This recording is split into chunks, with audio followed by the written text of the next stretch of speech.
Bismillahirrahmanirrahim. Assalamualaikum warahmatullahi wabarakatuh. Alhamdulillahirabbil alamin wa bihi nasta'inu ala umuri dunya waddin wassalatu wassalamu ala sayyidina Muhammadin wa ala alihi wa ashabi ajmain amma ba'du. Rabbi shrah li sadri wa yassir li amri wahlul 'uqdatam min lisani yafqahu qawli. Anakku sekalian, bersyukur kepada Allah Subhanahu wa taala kita bisa bertemu dalam pembelajaran pendidikan agama Islam untuk kelas 12 di tahun ajaran 2020-2021. Mengawali pembahasan PAI dan Budi Pekerti ini, bahasan pertama adalah Al-Quran dan Hadis tentang berpikir kritis dan bersikap demokratis. Ya, yang akan membahas berkaitan dengan Al-Quran surat Ali Imran 190 dan Al-Quran 191, Ali Imran 159. Baik, kita awali saja dengan tujuan pembelajarannya yang harus kalian kuasai sebagai kompetensi dasar. Kalian harus terbiasa membaca Al-Quran sebagai pengamalan dengan meyakini bahwa agama mengajarkan kepada umatnya untuk berpikir kritis dan bersikap demokratis. Bersikap kritis dan demokratis ini adalah pesan dari Al-Quran surat Al-Imran 190, 191, dan demokrasi itu berkaitan dengan Ali-Imran 159 beserta penjelasan hadis terkaitnya. Yang berikutnya menganalisis dan mengevaluasi makna Quran surat Al-Imran 190, 191. Nanti kalian harus mampu menggali kandungan daripada Quran surat Al-Imran 190, 191 juga 159. Kemampuan secara psikomotoriknya juga kalian harus mampu membaca, menulis ayatnya, mendemonstrasikan hafalan, dan menyajikan keterkaitan sikap berpikir kritis dengan ulul albab, kemudian membahas sikap demokratis. Ya, tentunya mampu mengamalkan dalam kehidupan sehari-hari.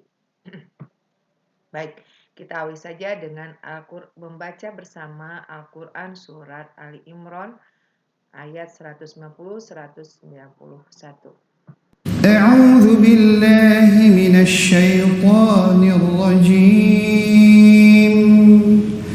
إن في خلق السماوات والأرض واختلاف الليل والنهار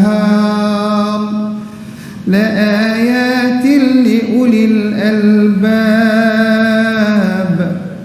الذين يذكرون الله قياما وقعودا وعلى جنوبهم ويتفكرون في خلق السماوات والأرض ربنا ما خلقت هذا باطلا سبحانك فقنا عذاب النار صدق الله العظيم. Baik, setelah membacanya, kalian harus sering membacanya dan ini harus sampai dihafal ya. Nanti untuk store hafalan kalian setorkan di Google Classroom atau bisa video call dengan ibu ya. Selanjutnya kita sama-sama harus menentukan hukum tajwid yang terdapat dalam Quran surat Ali Imran ayat 190, 191. Inna itu guna ya, ada nun bertasdid, dibacanya jangan ina tapi inna. Nah, itu di guna ya. Fi matobi'i khalqi as-samawati, ini alif lam samsiyah. Matobi'i wa matobi'i, ini panjang dua harokat ya, matobi'i. Wal ardi alif lam qamariyah, dibacanya jelas, alif lamnya ada jelas ya. Kemudian ardi itu ro tafhim, karena sebelum ro mati ada harokat patah. Waktila matobi al-laili, ini huruf lain ya, dibacanya harus lembut, al-laili. Wan nahari itu alif lam samsiyah. Ha matobi la a. Nah, ini ada mad, ada hamzah. Itu adalah mad badal. Ya matobi'i tili. Nah, ini ada tanwin. Setiap ada tanwin itu ada hukumnya ya. Tanwin menghadapi lam. Itu adalah idgham dimasukkan tapi tanpa guna. Namanya idgham bila guna.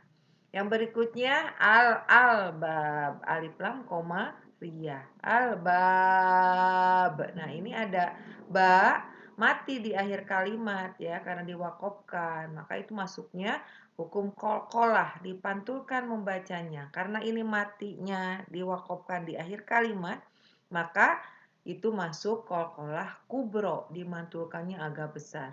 Ulil albab. Ya. Alladzina matobi'i yadhkuruna matobi'i Allah. Lam jalalah. Nah, ini tafhim harus ditebalkan lamnya. Allah. Ya matobi mawa ada tanwin menghadapi waw. Idgham bi guna, bacanya dengan guna. Ya mawa. Nah, waqu matobi dawa. Nah, juga ini matobi ala, matobi junu, matobi bihim wa. Nah, ada hukum mim mati. Mim, nah ini sukun ya. Mim mati atau mim sukun berhadapan dengan waw. Itu ada hukumnya apa? Idhar sapawi. Dibacanya tidak boleh sama, tidak boleh dengung, tapi harus jelas. Junubihim wa yatafakkaru. Karu matobi'i fi matobi'i khalqi as-samawati alif lam samsiyah. Ingat alif lam samsiyah salah satu tandanya ada tasdid ya. Alifnya juga tidak dibaca. Langsung aja kepada hurufnya diidghamkan. Khalqis samawati, alif lamnya nggak dibaca. Matobi'i wa juga matobi'i. Wal ardi alif lam komaria. Ardi sebelumnya berharokat patah, maka ro-nya harus tebal. Ro tafkhim. Rabbana matobi'i matobi'i kholak. Nah, ini kop mati. Kop itu salah satu huruf qalqalah. Karena matinya di tengah kalimat, ya sukunnya di tengah kalimat kholak. Nah, ini termasuk qalqalah sugro, maka mantulnya itu kecil saja ya. Kholak tak, jangan kholak tak, jangan begitu. Kholak tak hada. Nah, ha ini ada apa? Matobi'i, za juga matobi'i, ba juga matobi'i, tila. Nah, kalau ini mau wakaf itu ada mad iwad, tanwin patah di akhir kalimat ya. Bacanya panjang, tidak boleh batilan tapi batila. Nah, kecuali kalau mau dilanjutkan, diwasolkan, batilau subhana. Nah, ini apa? Tanwin menghadapi sin. Nah, ini ada hukumnya yaitu ihfa. Subhana, ba mati itu maksudnya apa tadi? Qalqalah. Di tengah kalimat itu qalqalah sugro, mantulnya kecil. Subha matobi'i faqina matobi'i azza matobi'i annar. Itu alif lam samsiyah. Baik ya, bisa dimengerti ya, karena dari kelas 10 juga sudah lancar ya. Alhamdulillah. Kemudian kita lanjutkan kepada mengartikan secara perkata atau mufradat ya. Inna itu memiliki arti sesungguhnya. Fi dalam khalqis samawati itu adalah penciptaan as-samawat langit, wal ardi dan bumi, waktilafi dan pergantian alaili malam, wanahari dan siang, la ayatin itu benar-benar merupakan tanda-tanda kebesaran Allah ya. Waqu'udan dan dalam keadaan duduk, wa ala junubihim dalam keadaan berbaring, wa yatafakkaruna memikirkan, merenungkan ya, tafakkur, memikirkan, merenungkan. Ma khalaqta tidakkah engkau ciptakan, tidak engkau ciptakan hada semua ini batila sia-sia atau memiliki arti tanpa makna ya. Lanjut. Nah, setelah arti perkata maka kita mampu menerjemahkan Sesungguhnya dalam penciptaan langit dan bumi dan silih bergantinya malam dan siang terdapat tanda-tanda bagi orang yang berakal atau ulul albab. Ya. Yaitu ulul albab itu orang-orang yang mengingat Allah sambil berdiri, duduk dalam keadaan berbaring dan mereka memikirkan tentang penciptaan langit dan bumi. Seraya berkata, "Ya Tuhan kami, tidakkah Engkau menciptakan ini dengan sia-sia? Maha suci Engkau, maka peliharalah kami dari siksa neraka." Ya. Nah, ayat ini memiliki sebab turun atau asbabun nuzul atau sebab-sebab turun daripada ayat ini. Kita ingat bahwa ayat Al-Qur'an turun kepada Nabi Muhammad SAW secara berangsur-angsur sesuai dengan kondisi yang terjadi pada saat itu. Ya, menjawab kondisi yang terjadi pada masa Nabi Muhammad beserta umatnya. Quran Surat Al-Imran 190 juga ini berkaitan dengan asbabun nuzul yang diterangkan oleh At-Tabrani dan Ibnu Hatim yang dengan meriwayatkan dari Ibnu Abbas bahwa dikatakan orang-orang Quraisy mendatangi orang-orang Yahudi dan bertanya kepada orang Yahudi, apa sih tanda-tanda dibawa oleh Nabi Musa alaihissalam atau mujizat kebesaran Nabi Musa alaihissalam? Maka orang-orang Yahudi menjawab bahwa ada tanda-tandanya, yaitu tongkat bisa menjadi ular, tongkat bisa membelah lautan, dan tangan yang putih bila orang-orang yang melihatnya, kata orang Yahudi. Maka orang Quraisy juga datang kepada orang-orang Nasrani bertanya berkaitan dengan tanda-tanda daripada yang diperlihatkan oleh Nabi Isa alaihissalam. Maka orang Nasrani berkata, Nabi Isa alaihissalam bisa menghidupkan orang yang mati, bisa menyembuhkan orang yang buta, ya, atau yang sakit kusta. Nah, maka orang-orang Quraisy ini juga datang kepada Nabi Muhammad SAW dan berkata, "Wahai Nabi, berdoalah kepada Tuhanmu untuk mengubah bukit Sofa ini untuk kita." Orang Quraisy supaya menjadi emas, ya, katanya. Maka Nabi menjawab dengan berdoa kepada Allah dan turunlah firman Allah Subhanahu wa taala ini. Ternyata ayat ini mengajak kita untuk mentafakuri alam ciptaan Allah Subhanahu wa taala yang sangat menakjubkan ini. Seluruh alam langit dan bumi seluruh seisinya ini diciptakan oleh Allah tanpa sia-sia. Berarti ada maknanya yang sangat agung, yang sangat menakjubkan kita semua. Dan ini merupakan mujizat bagi umat Nabi Muhammad SAW. Dengan demikian, isi kandungan Quran Surat Al-Imran 190-191 ini disarikan dari sejumlah tafsir, baik tafsir Al-Quranul Adim karya Ibnu Katsir, tafsir Al-Munir karya Syekh Wahbah Al-Juhaili, tafsir Fidayul Quran karya Said Qutb, dan tafsir Al-Azhar karya Buya Hamka. Nah, Al-Quran Surat Al-Imran 190 ini menegaskan bahwa penciptaan langit dan bumi serta pergantian siang dan malam itu merupakan tanda-tanda kebesaran dari Allah Subhanahu wa Ta'ala. Yang berikutnya, tanda kekuasaan yang ada di alam semesta ini termasuk dalam ciptaan langit dan bumi serta pergantian siang dan malam hanya diketahui, hanya akan bermakna oleh orang-orang yang berfikir, yang termasuk ulul albab. Nah, orang yang berfikir, orang-orang ulul albab, orang yang berilmu itu ada dua ciri. Pertama, dia selalu berzikir. Yang kedua, dengan zikir itu dia berfikir. Ada dua, berzikir dan berfikir, itu adalah ciri dari ulul albab. Ya. Ulul albab selalu mengingat Allah Subhanahu wa taala dalam segala kondisi, dan ulul albab menggunakan akalnya untuk selalu bertafakur, memikirkan penciptaan alam semesta yang diciptakan oleh Allah Subhanahu wa taala.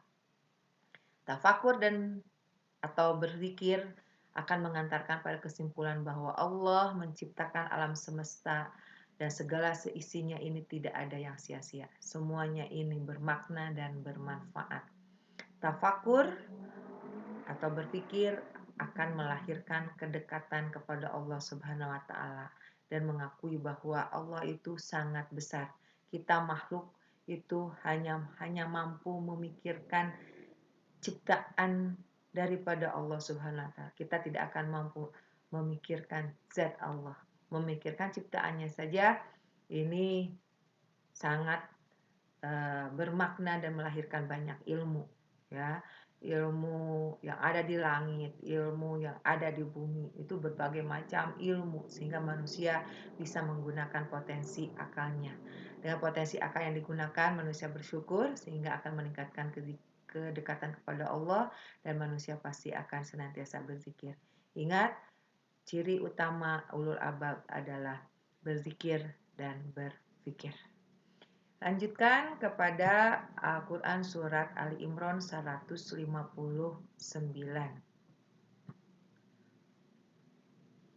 A'udzu billahi minasyaitonir rajim.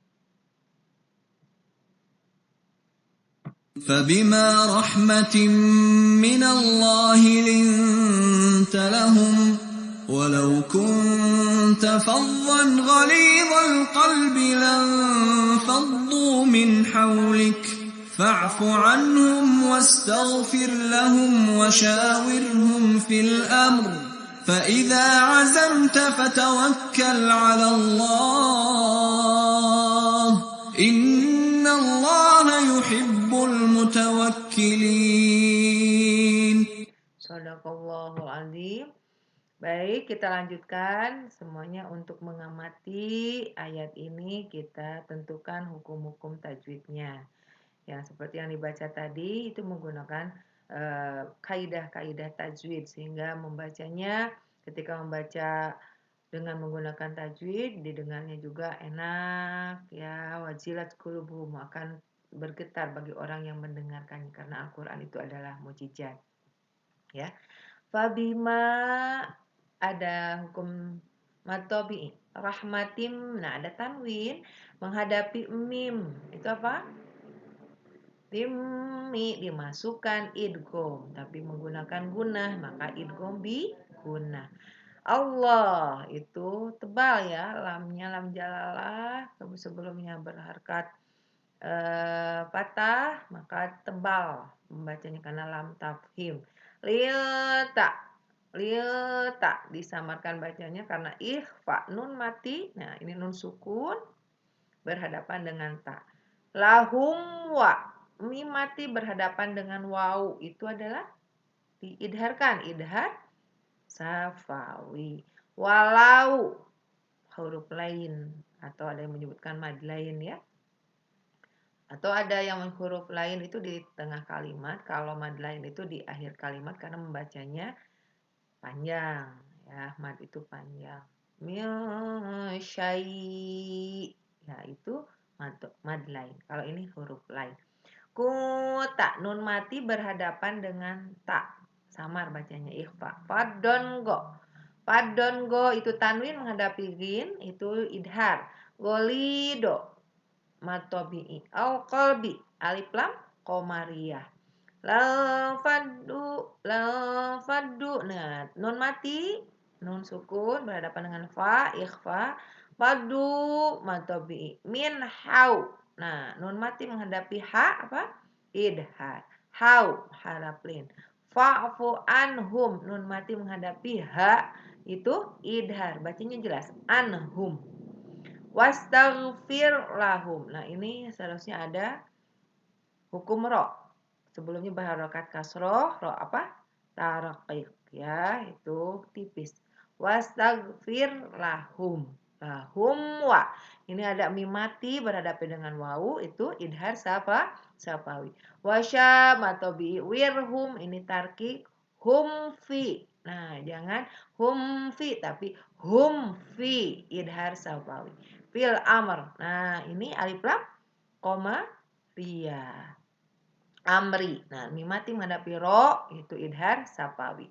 Faida matobi fa azam tak nun mim mati menghadapi tak azam tak apa idhar safawi fatawakal Allah lam apa tafhim ya inna apa guna betul guna ya innallaha dibacanya tebal karena lam tafhim yuhibbul mutawakkilin ini apa alif lam koma ria al mutawakkilin mad arid lis sukun baik lanjut dengan mengartikan perkata atau mufrodat ya fabima rahmatin disatukan karena kasih sayang atau rahmat itu kasih sayang ya karunia minallah dari Allah lilta kamu bersikap lemah lembut lahum kepada mereka padon itu apa kasar dalam perkataan golido itu keras al kolbi hati golidol kolbi keras hati Langfadu niscaya mereka bubar atau menjauh, menyingkir. Ya, menjauh kamu. Min haulik dari hadapanmu, dari sekelilingmu. Fa'fu anhum, fa'fu maka maafkanlah anhum mereka itu, dari mereka itu. Wastagfir maka mintakan ampunan. Kalau fa'fu minta maaf, wastagfir itu meminta ampunan. Lahum untuk mereka, wasyawirhum dan bermusyawarahlah dengan mereka fil amr dalam segala urusan. Faiza maka apabila maka di sini iza apabila azamta kamu bertekad bulat sudah membulatkan tekad ya fatawakal maka bertawakallah yuhibbu mencintai al mutawakilin mutawakilin itu adalah orang-orang yang bertawakal ya asbabu setelah kita tahu arti perkata maka arti secara keseluruhan itu dari Quran surat Ali Imran 159 adalah maka disebutkan rahmat dari Allah lah kamu berlaku lemah lembut terhadap mereka. Sekiranya kamu bersikap kasar, keras, lagi berhati kasar, tentulah mereka menjauhkan diri dari sekelilingmu. Karena itu, maafkanlah mereka, mohonkanlah ampun bagi mereka, dan bermusyawarah dengan mereka dalam urusan itu. Kemudian apabila kamu telah membulatkan tekad, maka bertawakallah kepada Allah. Sungguhnya Allah menyukai orang-orang yang bertawakal kepadanya. Ya. Nah, asbabun nuzul Quran surat Al-Imran 159 ini dijelaskan oleh Said Qutb dalam tafsir fi Dilalil Quran menjelaskan ketika terjadinya perang Uhud, semangat kaum muslimin berkobar untuk pergi berperang. Karena terus sudah mengalami kemenangan kan di perang Badar. Terutama mereka yang tidak ikut perang Badar. Namun barisan mereka mengalami guncangan karena sepertiga pasukan kembali pulang ke Madinah sebelum perang. Mereka berbalik pulang itu dipimpin oleh gembong munafik. Kalian tahu siapa? Abdullah bin Ubay bin Salul, ya. Sesudah itu saat berperang berlangsung, sebagian pasukan mendurhakai perintah Rasulullah. Apa perintah Rasulullah? Perintah Rasulullah itu adalah pasukan pemanah yang telah diinstruksikan untuk tetap berada di atas bukit sampai ada perintah untuk turun. Tapi kenyataannya pada awalnya kaum muslimin itu mendapat kemenangan. Tapi kemudian karena tidak sesuai dengan hasil musyawarah perintah Rasulullah Shallallahu Alaihi Wasallam, maka kemudian kaum muslimin terpukul. Bahkan sebagiannya meninggalkan Rasulullah karena dikepung pasukan musuh. Hanya sebuah sahabat yang bertahan melindungi Rasulullah, sementara barisan yang lain porak-poranda dihantam musuh. Yang akhirnya apa? Perang Uhud ini mengalami kekalahan. Maka ayat ini turun untuk menenangkan dan menyenangkan hati Rasulullah dan menyadarkan kaum muslimin terhadap nikmat Allah berupa Rasulullah yang akhlaknya sangat mulia. Ingat akhlak Rasulullah, walaupun dalam kondisi para sahabat Nabi pada waktu yang ikut perang tidak mengindahkan apa yang dikatakan oleh Rasulullah, tapi Rasulullah tetap berakhlak mulia, tetap lemah lembut, tetap pemaaf. Dan Rasulullah melanjutkan musyawarahnya dan selalu memerintahkan untuk bertawakal kepada Allah Subhanahu wa taala. Dengan demikian, isi kandungan Al-Qur'an surat Al-Imran ayat 159 itu dalam kondisi apapun untuk memecahkan masalah kita dibiasakan untuk selalu bermusyawarah. Musyawarah ini ingat merupakan pilar daripada demokrasi. Ya, demokrasi ini kuncinya harus terjalin musyawarah yang baik. Maka Quran surat Ali Imran ayat 159 mengajarkan kepada kita untuk menjalankan musyawarah yang baik. Ya, pertama apa?